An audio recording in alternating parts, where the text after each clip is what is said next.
Welcome, everyone. Thank you for being here today.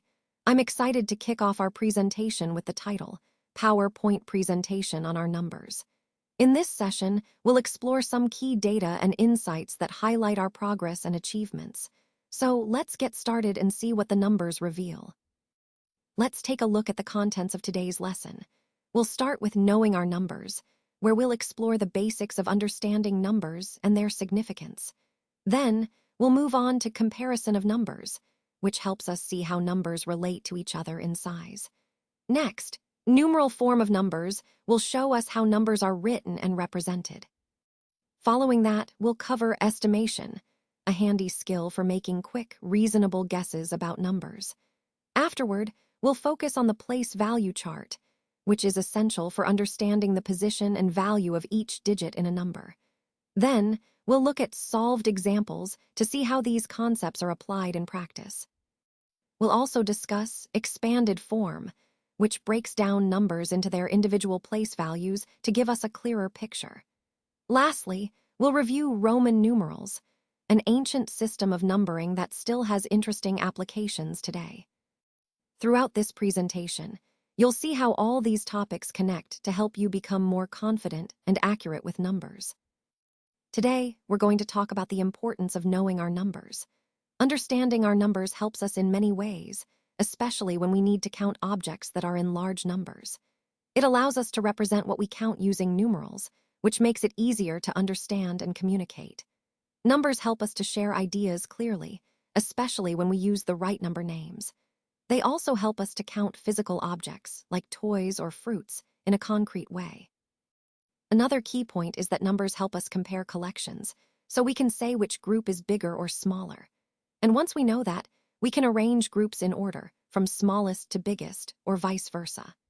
All of these skills, counting, comparing, ordering, are connected to the overall theme of understanding and using numbers effectively in everyday life.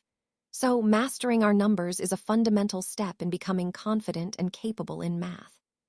Now, let's take a closer look at the place value chart for the Indian number system. Here, we see the different places where each digit in a number holds significance. Starting from the right, we have the ones place, which is the ones digit. Moving to the left, we encounter the thousands, then 10,000s, and further up, the lakhs and 10 lakhs. In the chart, the columns are labeled as TL for 10 lakhs, L for lakhs, TTH for 10,000, TH for 1,000, H for 100, T for 10, and O for ones. This helps us understand exactly where each digit belongs in the number. For example, if we look at the number 9,951,024, we can place each digit in this chart accordingly.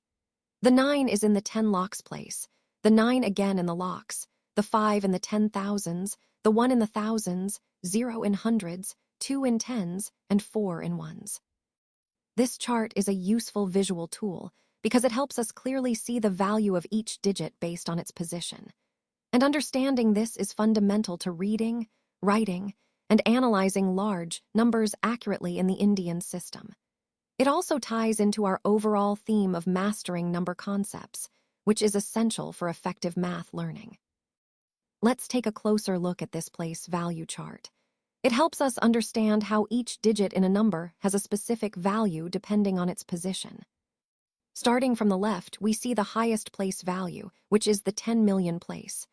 This is followed by the million, 100,000, 10,000, thousand, hundreds, tens, and ones.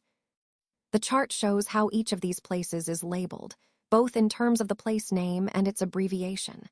For example, TM stands for 10 million, M for million, TH for 1,000, and so on. Now the row labeled L, TTH, TH, and H shows the abbreviations for the larger place values, like lakhs, 10,000s, thousands, and hundreds. To make it clearer, let's look at an example number, 96,743,682. We can break this number down into each place value using this chart. Ones is the last digit, 2, and the hundreds digit is 8, the thousands digit is 6, and so on all the way to the 10 million place, which has the digit 9. Understanding this structure helps us see exactly where each digit belongs and how much it contributes to the overall number. This is essential for reading, writing, and working with large numbers accurately. So, this chart is a handy tool for visualizing the position and value of each digit within a large number, making complex numbers much easier to interpret. Now, let's look at how we compare two numbers. To do this effectively, we follow some simple but important rules. First, the most straightforward rule is that the number with fewer digits is smaller than the number with more digits. For example, a 2-digit number is always less than a 3-digit number.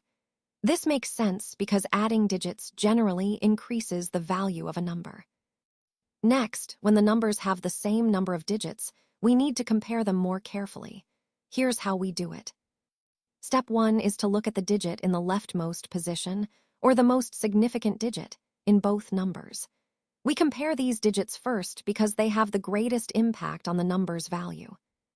If those leftmost digits are the same, then we move to the second digit from the left in each number and compare those. If the second digits are also equal, then we continue this process, comparing the third digits, the fourth, and so on, until we find a pair of digits that are not equal. The key point here is that the number with the larger digit at the first place, where they differ, will be the greater number. So these rules help us compare numbers systematically, starting from the simplest case, fewer digits, and then moving to digit-by-digit comparison when needed. This method is fundamental because it underpins how we understand and order numbers in daily life and in more complex calculations. Let's look at some solved examples to understand how to compare and arrange numbers effectively. In the first example, we're asked which number is greater, 24,576,813 or 9,897,686. The key point here is that a number with more digits is always larger, assuming the leading digits are positive. So, since 24,576,813 has more digits than 9,897,686, we can confidently say that 24,576,813 is greater.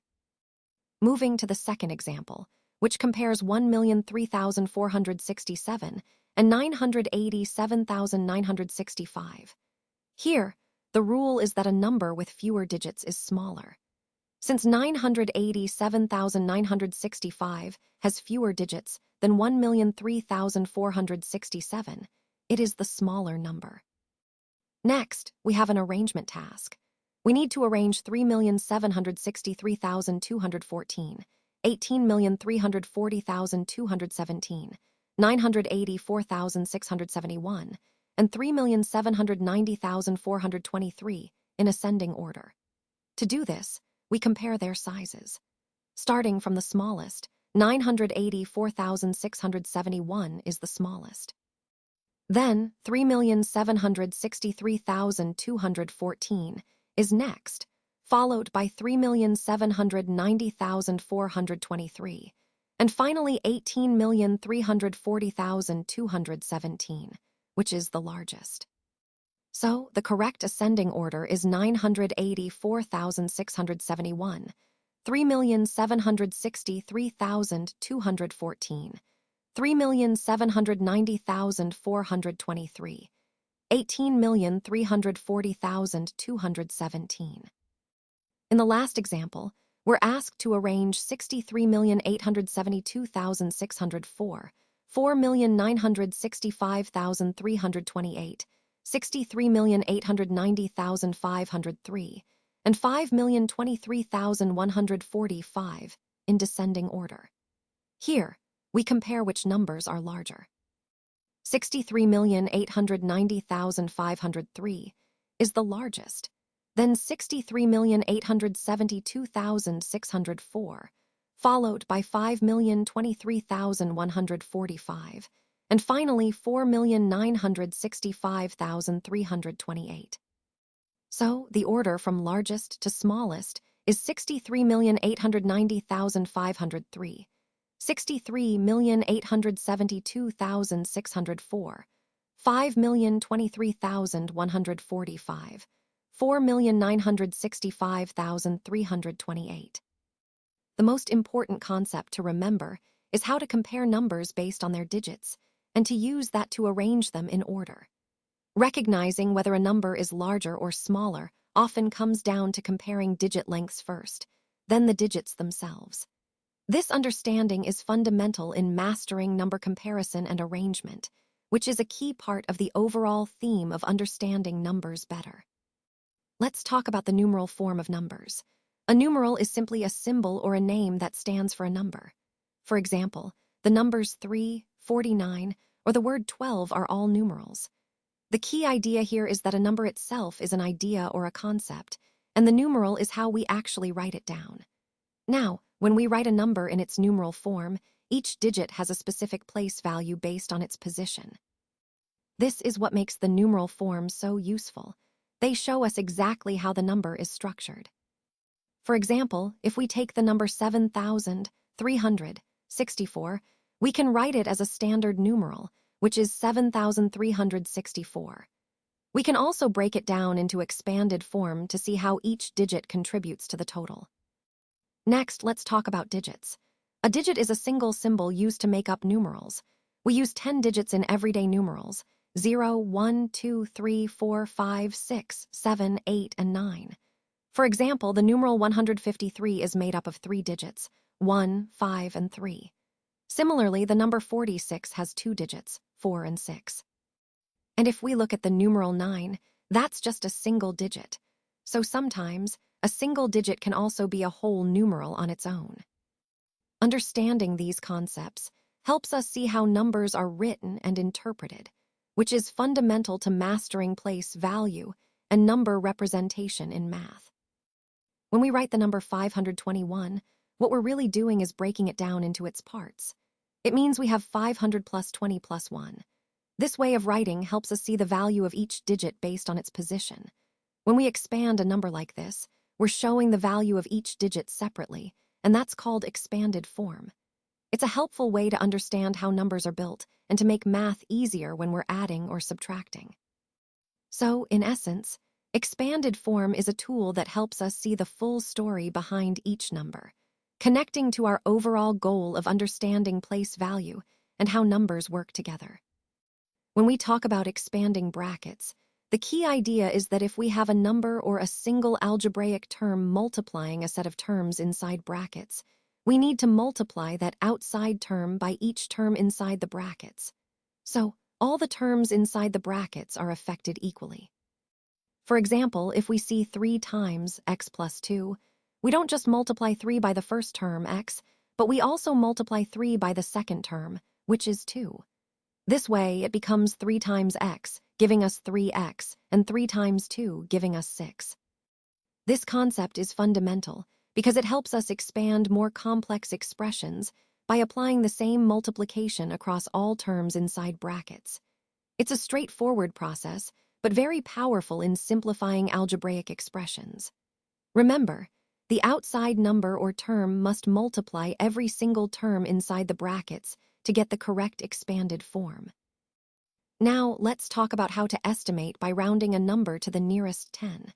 The first step is to look at the ones digit of the number you're working with. This digit determines how you will round the number. Next, if the ones digit is less than 5, you simply replace that digit with a 0 and keep all the other digits as they are. This is a quick way to estimate without doing precise calculations. For example, if we have the number 53, the ones digit is 3, which is less than 5. So we round it down to 50 by replacing the 3 with a 0. On the other hand, if the ones digit is exactly 5, then you increase the tens digit by 1 and replace the ones digit with 0. For instance, if the number was 55, we would round it up to 60. This process helps us estimate quickly and accurately, especially when dealing with large numbers or when precise figures aren't necessary. It connects to the overall theme of making calculations easier and more efficient. Now, let's look at how to round a number to the nearest 100. First, we focus on the tens digit of the number. This is important because it determines whether we round up or down. If the tens digit is less than 5, we simply replace the tens and ones digits with zeros and leave the other digits as they are. This effectively rounds the number down to the nearest hundred. On the other hand, if the tens digit is 5 or more, we need to increase the hundreds digit by 1, then set all the digits to the right to 0. For example, take the number 648. Here, the tens digit is 4, which is less than 5. So we round down and the number becomes 600. The key point to remember is that the tens digit acts as a decision point. If it's less than 5, round down. If 5 or more, round up. This method helps us quickly and accurately round numbers to the nearest hundred, which is a useful skill in many real-world situations. Now let's look at how to round a number to the nearest thousand. The first step is to identify the hundreds digit of the number. For example, if we take 5486, the hundreds digit is 4, which is less than 5. Once you've identified that, the rule is straightforward. If the hundreds digit is less than 5, you round down by replacing the hundreds, tens, and ones digits with zeros. So in this case, 5486 becomes 5,000. On the other hand, if the hundreds digit is 5 or more, then you need to round up. To do this, increase the thousands digit by 1 and replace all the digits to the right with zeros. For example, if the number was 5550, you'd increase the thousands digit from 5 to 6, and the number would become 6,000. Understanding these two key rules helps you quickly determine how to round any number to the nearest thousand, which is a useful skill for simplifying numbers and making calculations easier. Remember, the critical part is checking that hundreds digit to decide whether to round up or down. Let's take a closer look at Roman numerals, which are one of the earliest systems used for writing numbers. There are 7 basic symbols that form the foundation of this system. These symbols are I, V, X, L, C, D, and M. Each of these has a specific value, which you can see in the table. For example, I represents 1, V is 5, X stands for 10, L is 50, C equals 100, D is 500, and M is 1000. Roman numerals are interesting because they combine these symbols in various ways to create different numbers. For example, CXIV, which we see here, translates to 114. It's broken down as 100 plus 10 plus 4, where 4 is written as 5 minus 1. Another example is XL, which equals 40. This is written as 50 minus 10, demonstrating the subtractive principle used in Roman numerals. Understanding these basics helps us see how ancient civilizations communicated large numbers, and it connects to the broader theme of how different cultures have developed their own numerical systems over time.